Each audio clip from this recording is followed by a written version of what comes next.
Thank you. And yeah, let's make sure to listen to Vanji. Thanks.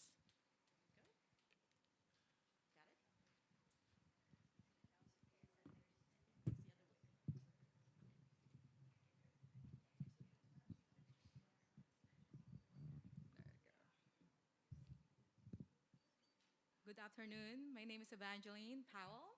I'm a founder and CEO of Rockwell Healthcare. We currently own and operated a 5-skilled nursing home in Southern California. Before I begin about my global pitch, I want to show you a small video clip how my company started and also to showcase my rockstar employee and residents.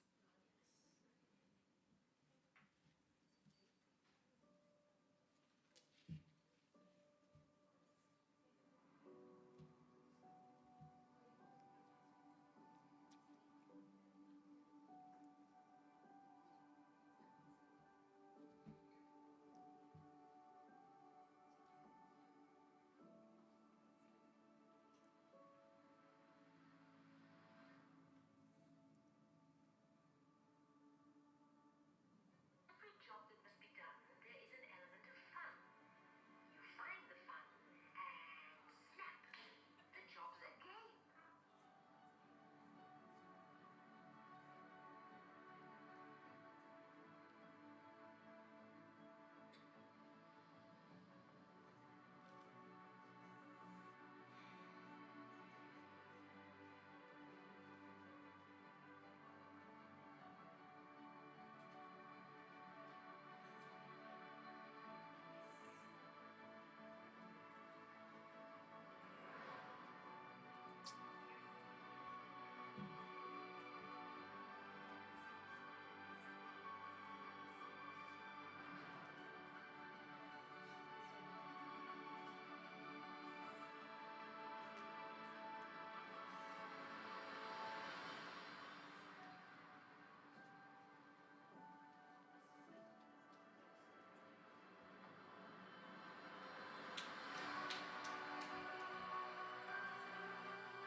Thank you.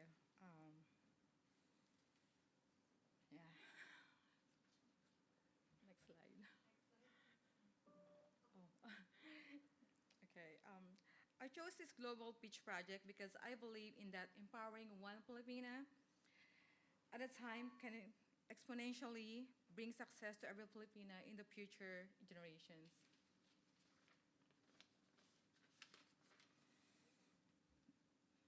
I will talk about the mentorship, healthcare, empowering Filipinas, and entrepreneurial success. Understanding the needs. There are roughly about 136,000 Filipinos living in San Bernardino, Riverside County.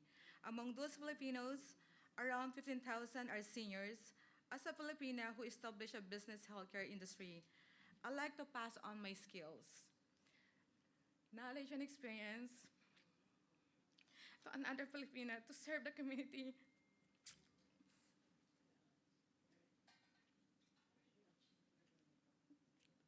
to entrepreneurial healthcare sectors. Sorry. And next slide. Why mentorship is important? I believe that we all have responsibility for the next generation to continue what we started. So they can pay it forward and what one of the legacy that brings purpose to anyone's life, sorry.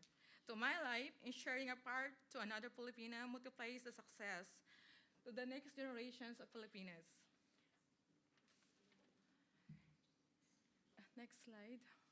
The key areas of focus in healthcare business. Healthcare industry is highly regulated in California. In order to put a professional corporation, one must be a licensed professional in that field of business. They must be aware of every government regulations to ensure compliance and to avoid any legal issues later on. Business planning includes aligning your values and visions, missions in the business model for high satisfaction and successful outcome. Looking into investors or business loans in another part of business planning, as well as hiring or outsourcing back office for financial management, then focus on introduction to community and putting your name out there as a trusted healthcare service provider. Next slide. Steps to establish a healthcare business. There is a huge need of provider of multiple services in the healthcare industry. I'll be mentoring a Filipina who aspired to run her own rehab staffing company. She's actually here today, Eliza. She will be my global pitch project. So my contract with skilled nursing home facilities to provide physical therapy, occupational therapy, and speech therapy services to the residents and later to the communities around. All these steps are helpful guidance to achieve that goal. Next. Mentoring strategies for success. The road of success is not easy. My grit, yes, I shed a lot of tears, but those did not stop me from pursuing my goals. With my experience and problem-solving skill, I know I can help bring perspective, sound advice, and strategic mindset to the Filipina that I will mentor in her business endeavors. Next. Challenge to overcome. This is how I become a Filipina disruptor. These challenges that I overcome. Most of the operator of a skilled nursing home, it is run by Mormon and Jewish, and they're all, majority of them is a white man. And every time I attended a conference and convention, I hardly see Asian Filipinos. I felt like only two of us that's there. Or only the one I bring is like one or two, and I never, seen anyone. And these cultural and gender barriers can be overcome by having confidence in your product and services and exceeding others' expectations. Nowadays, investors and banks are willing to take chances without bias to Filipino businesswomen, as long as the plans and goals are clearly set with transparency, integrity, and include awareness of regulations and the day-to-day operation of the healthcare business. Next slide. Mentorship and empowerment. Many Filipinas have proven that they can be great leaders, not just in their homes, but in churches, workplaces, and their communities and beyond. To build confidence, one must start by believing in herself and her own capacity, attending events such as FWN, and building business relations with other healthcare professionals and community leaders will open successful business opportunities to a brand new Filipina businesswoman. And lastly, for long-term success, the business model of contractual rehab staffing company must learn how to evolve according to the changes and consistency happening in the healthcare industry. May this global pitch project create a movement to all the Filipinas who dream what may seem impossible dream of owning healthcare business as a part of the world and show others that we are capable of what we can achieve together and how many lives we can change by mentoring and empowering one Filipina at a time. Thank you.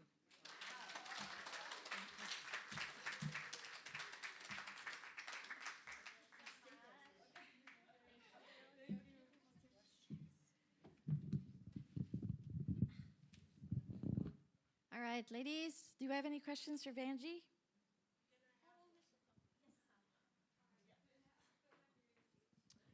Actually, I really liked her the first time. You could hear her heart out, when you're talking to her. She's very sincere. And what you've done is really phenomenal.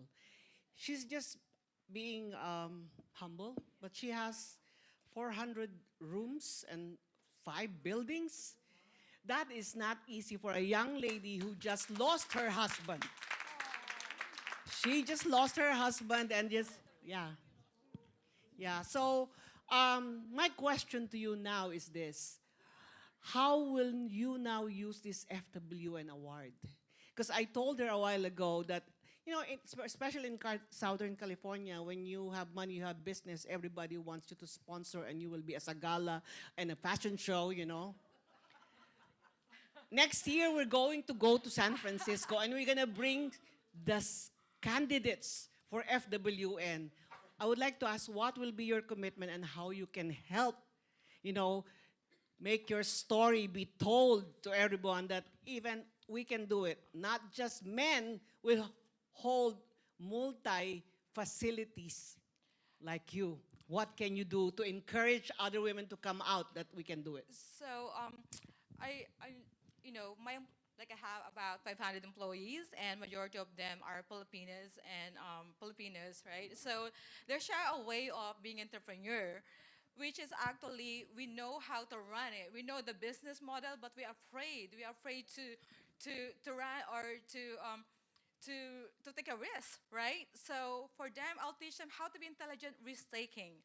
Go get it. What is your passion? What is your greed is? So my I will use the FWN, especially when I attend the ECAP, which is actually all Jews and Mormons. And like I said, I'm only the one that I felt like we're the group of thousands of men. I was like, we only one that's Filipina. And they told me, how do you make it here? You're supposed to be a nurse. You're supposed to be just, in the bedside. I'm like, so I have to tell them my stories. And now I'll tell them, not only I'm just Filipina, I'm FWN awardees. That is and I'm disruptor, and I'm planning to bring more Filipinas, to that conference to show them we make them who they are, right? We make all these Jews and Mormons rich and everything, but we are the workers behind it. We are the ants, right? We're building their networks, but we are the ants that building it.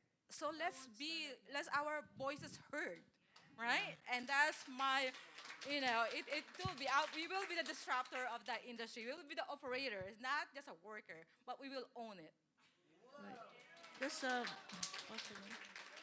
have a small question. Does the U.S. government pay for that kind of healthcare service? Yes, Okay, so okay, that's good. they do.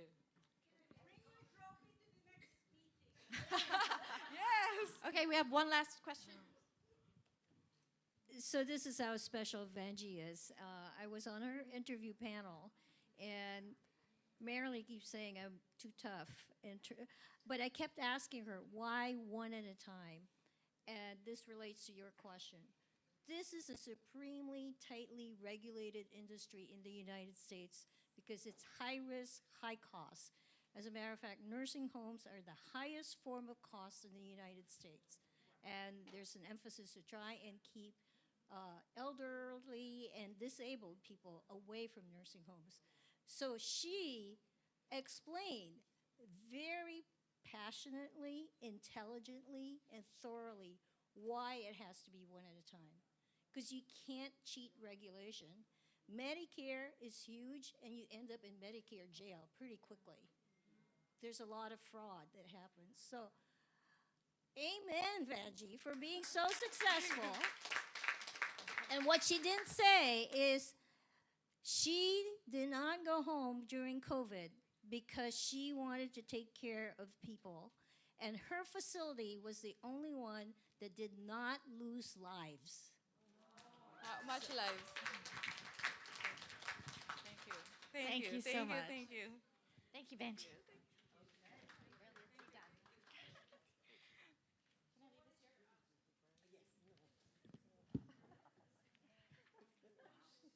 What was your ask?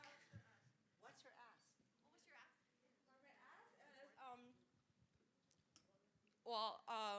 and foremost, what I'm gonna have is Eliza as my global project, to create actually another rehab on where I am in the Riverside County, which she will be piloting on. My ask is, again, all this AI stuff that's happening, is going on, that could help me help her to develop another AI technology that we can empower the therapies that we have for our patient that who has a trach and bends and who also have a G-tube, that how this AI technology can help my patient that can't speak, right? So they can develop for us and for her. Yeah, thank you. Fantastic. Thank you. Wow. Hey, Donna. There you go. Thank you so much